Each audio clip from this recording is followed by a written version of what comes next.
Este é um tempo muito poderoso na história da igreja. Os aleijados estão andando porque nós devemos isto ao Senhor, de celebrar e difundir estes maravilhosos milagres.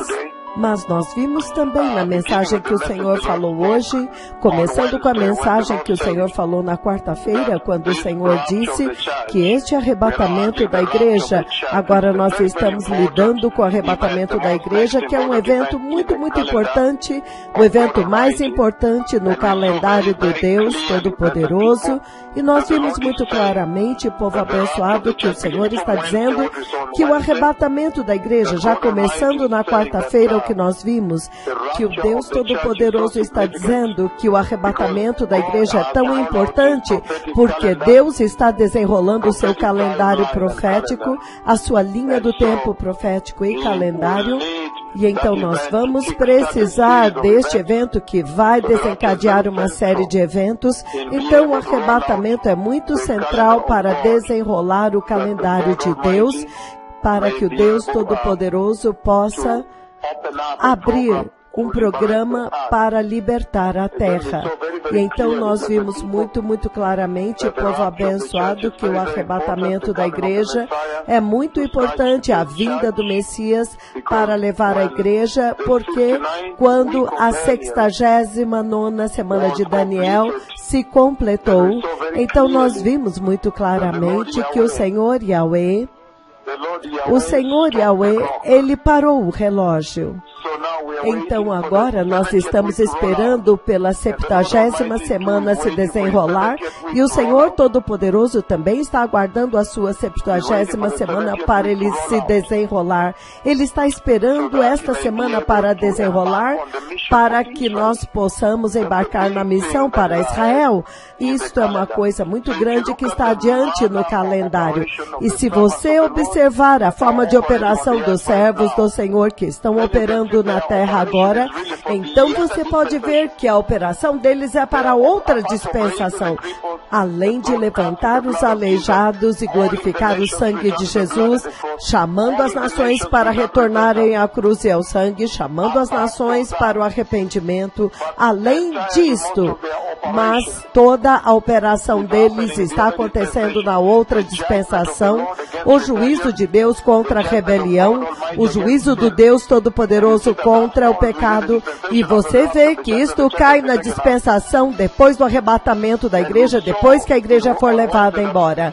E nós vimos na quarta-feira que quando o arrebatamento acontece, ele traz o final da era da igreja, a era do mistério, o mistério que nós vimos no livro de Daniel, capítulo 9, versículos do 24 ao 27, este mistério é que a dispensação do arrebatamento traz um fim, o final da era da igreja, para que Deus agora possa dar início à 70ª semana de Daniel, e nós vimos muito claramente que a era da igreja começa no livro de Atos, capítulo 2, em Pentecostes, e vai a todo o caminho até Romanos 11, quando agora 1 Tessalonicenses 4, 15, 16 e 17. Então, nós vimos muito claramente que há uma evacuação que acontece. E o Deus Todo-Poderoso está dizendo que o arrebatamento, na visão de 1º de novembro, no ano de 2006, às 3 horas da manhã, quando as alianças de casamento foram colocadas na entrada do céu naquela visão, e então o glorioso cavalo que está prestes a ser liberado aparece no céu. O Senhor está dizendo que é antes, que o arrebatamento vem primeiro, antes que os eventos do juízo comecem a se manifestar na terra. E nós vimos muito claramente que o Deus Todo-Poderoso enviou seu Filho para morrer na cruz, e ele era totalmente Deus. O arrebatamento é a misericórdia de Deus expressa para a humanidade, porque Jesus veio como Deus. Cristo Jesus é o mesmo ontem, hoje e para sempre. Cristo Jesus, depois de acalmar a tempestade, ele recebeu a adoração dos discípulos. Então você vê muito claramente, o Senhor está dizendo que sim, de fato, é Deus que veio morrer por vocês. Então há uma evacuação, um plano de resgate para remover os eleitos de Deus da terra, do cenário de guerra. E mais tarde veremos que este evento, a iminência deste evento, significando o dia e a hora não são conhecidos. E então depois disso nós vamos embarcar em uma missão muito importante. Nós estamos olhando agora a importância destes eventos, o Messias levando a sua noiva, levando a igreja. Se você ler Mateus 25, ela é a dama de honra. Então o Senhor está usando uma metáfora como esta para poder enfatizar um ponto muito importante para que vocês possam antecipar este evento. A importância do arrebatamento, nós vimos que o juízo está vindo, Deus tem que evacuar o seu povo e então desenrolar o processo de estabelecer o reino de Deus na terra, significando limpar a terra do pecado e da rebelião. E nós vimos que há umas diferenças entre o arrebatamento e a segunda vinda, que nós veremos brevemente, e também o arrebatamento em si. Estes eventos que são desenrolados em 1 Tessalonicenses capítulo 4, versículos de 16 a 18, e então 1 Coríntios 50, do 50 ao 56, João 14, de 1 a 3, e então a reunião com Cristo. Esta é uma parte muito importante também. A ressurreição dos mortos e a exoneração da morte. E então a iminência, como eu disse, no mistério do arrebatamento, e como então preparar as vestes de justiça. Estas são algumas das coisas adiante de nós nesta expedição na palavra com o Senhor. Mas nesta noite nós vimos que Deus é santo, muito transcendente, significando ele a sua supremacia, a superioridade de Deus, a superioridade da santidade de Deus, a supremacia da justiça de Deus, e nós vimos que a tendência do homem ao pecado é o que causa um impedimento para o Deus Todo-Poderoso amar a humanidade. Deus ama a sua criação, mas o pecado tornou-se um impedimento. O pecado é o desafio que sempre impediu a humanidade de receber o amor de Deus. Deus ama a sua criação. Ele quer alcançar a sua criação, apesar de ser o Deus transcendente. Então o Senhor, hoje nós vimos como que Ele lida com o pecado. O Deus Todo-Poderoso é obrigado a lidar com o pecado, e porque Ele é santo, nós lemos em 1 Pedro capítulo 1, de 13 a 15, onde Ele diz, sejam santos, porque eu sou santo. Então Levítico 44, Deus pronunciando a sua santidade. Isaías capítulo 6, versículo 5, e no versículo 3, os anjos superiores de Deus, os serafins, pronunciando a santidade do trono de Deus, a santidade de Deus. Mas o pecado, em Gênesis 3, 22 a 24, trancou o homem para fora da santa presença de Deus. E então nós vimos que Jesus deseja perdoar. Então esta tem sido uma jornada. E então, voltando ao plano original, à sombra da redenção, nós vimos que o arrebatamento é o clímax da missão de Cristo. Que quando o Senhor profetizou a cruz no livro do Gênesis 3:15, Gênesis 22, versículo 13, Gênesis capítulo 3, 21, quando o Senhor profetizou a cruz e o sangue, em Gênesis 14, do 18 a 20, quando Melquisedeque aparece com pão e vinho. O clímax disso, até mesmo o sangue do cordeiro no Egito, o clímax disso é quando Cristo está na cruz. E a emulação, a simulação da redenção na cruz, o ladrão. Ele diz para ele, hoje você estará comigo no paraíso. Nós vimos muito claramente que Deus, sendo santo, Ele trouxe para vocês o Espírito Santo lá atrás, no livro do Gênesis 2:7, quando Ele soprou o seu Espírito dentro do homem, e o homem tornou-se um Espírito vivente. Então o homem agora, ele tem as impressões digitais de Deus, a vida eterna de Deus nele.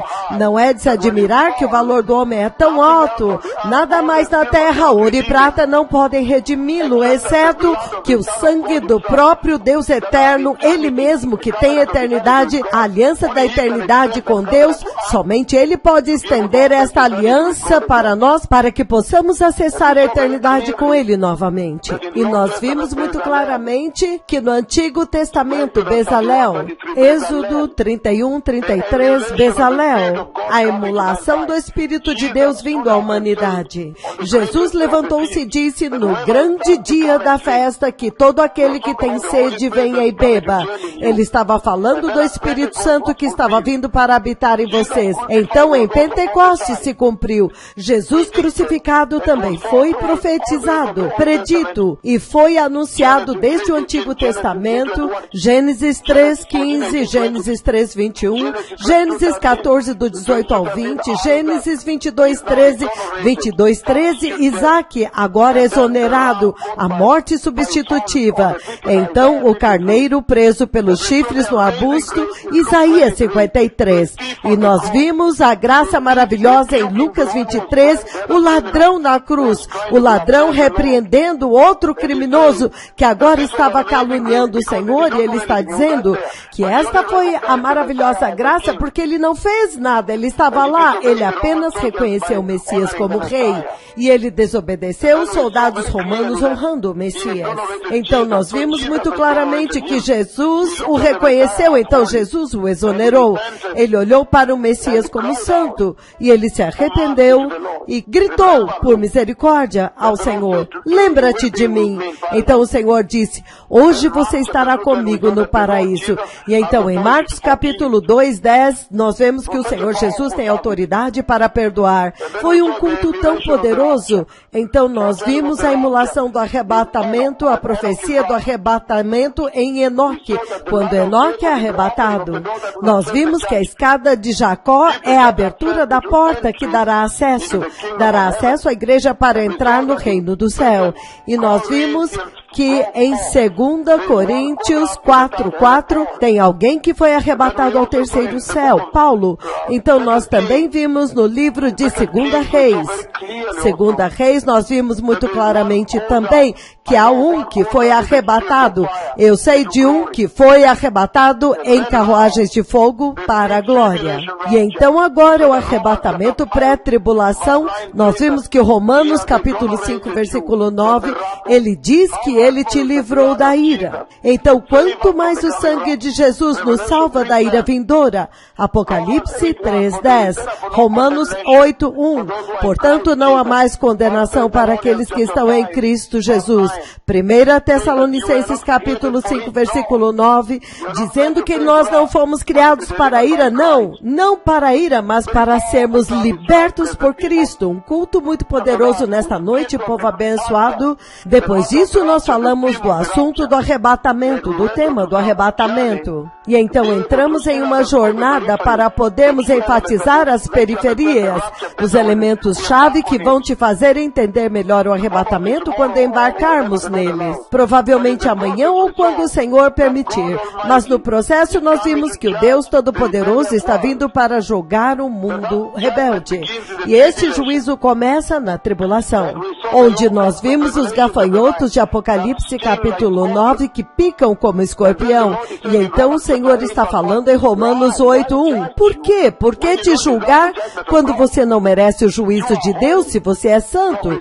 Você recebeu Cristo, a não ser que você seja a igreja deste dia presente que retrocedeu. Se você voltou ao pecado, então a não ser que você se arrependa, não é possível te redimir. Mas nós vimos que o juízo de Deus está vindo e Deus precisa resgatar primeiro os seus próprios eleitos. Isto é o que nós vimos em 1 Tessalonicenses 4, do 16 ao 18, em 1 Tessalonicenses 5, do 9 ao 11, Apocalipse 3:10. Tudo isto fala do plano de resgate de Deus. É como se há uma guerra acontecendo e então os homens malvados vêm ao Afeganistão e agora tem uma grande evacuação. O plano de Deus de evacuar o seu povo do cenário de guerra. E nós vimos que Deus tem que intervir diretamente. A razão pela qual o arrebatamento vem é porque Deus quer intervir diretamente neste conflito atual que está acontecendo entre o pecado e a santidade. E Deus está dizendo que o pecado jamais pode vencer. Deus tem que vencer. Então este é um toque de despertar para aqueles que amam o pecado. Você também não vai vencer. Você tem que se unir ao lado vitorioso. O Senhor tem que vencer esta batalha. Veja Apocalipse 20, Apocalipse 21, Apocalipse 22. Ele fala sobre a vitória de Deus. O diabo já terá sido amarrado e lançado no lago de fogo. Então, se você é sábio, o Deus Todo-Poderoso está dizendo hoje, escolha o lado vitorioso, porque o Senhor vai julgar os rebeldes, Ele vai libertar a terra, mas Ele tem que resgatar o seu povo no arrebatamento primeiro, e Ele tem que intervir neste conflito entre o bem e o mal, entre o pecado e a santidade. E Deus tem sempre que vencer. Se você vê como que o livro do Apocalipse termina, é boa esperança, esperança para a igreja, para a geração, para o cristão, que nós vamos vencer, finalmente nós venceremos. E o Senhor diz que Ele vai libertar a terra, vai tirar Satanás da terra, o pecado da terra. É por isso que você vê que o reino de Cristo vem, e o inimigo, no livro do Apocalipse, capítulo 20, do 11 ao 15, o inimigo é amarrado e lançado fora, e então o reino de Deus é estabelecido. E se tivermos tempo, amanhã nós podemos ler o livro de Isaías, capítulo 2, onde agora ele fala a respeito do estabelecimento do reino de Deus. E então, finalmente, nós vimos quem são esses para os quais ele está vindo. Aqueles que estão aguardando por ele, nós vimos em Hebreus, capítulo 9, 28. Aqueles que estão aguardando por ele, aqueles que estão em grande expectativa pela sua vinda. E quando você está aguardando o Messias, quando você está aguardando alguém, há uma forma especial na qual você se prepara. E então, quando você olha para a igreja deste tempo presente, você pode ver que ela não está aguardando o Messias, porque esta expectativa da vinda do Messias teria mudado a vida dela, o comportamento dela, a conduta dela. No livro de Filipenses nós vimos, capítulo 3, versículos 20 a 21, que a nossa cidadania está no céu. Nós não somos deste mundo. Nós também vimos em 1 Coríntios 1:7, 2 Coríntios 7:1, significando conduta santa, reverência a Deus, santificação, aguardando ansiosamente a promessa. E isto deveria transformar as nossas vidas. E nós vimos em Tito 2, do 13, do 11 ao 14, ele diz que nós deveríamos estar aguardando a bendita esperança, a vinda do nosso grande Deus e Salvador Jesus Cristo. E no mesmo lugar ele diz que a graça de Deus que traz salvação para todos os homens veio para nos ensinar a evitar o pecado, nos ensinando a dizer não para a impiedade e nos ensinando a dizer sim para a santidade, para a justiça. Povo abençoado, um culto muito poderoso nesta noite. Nós estamos ansiosos por voltar amanhã e termos comunhão com vocês, povo abençoado, em um tremendo culto conforme o Senhor Todo-Poderoso nos permitir.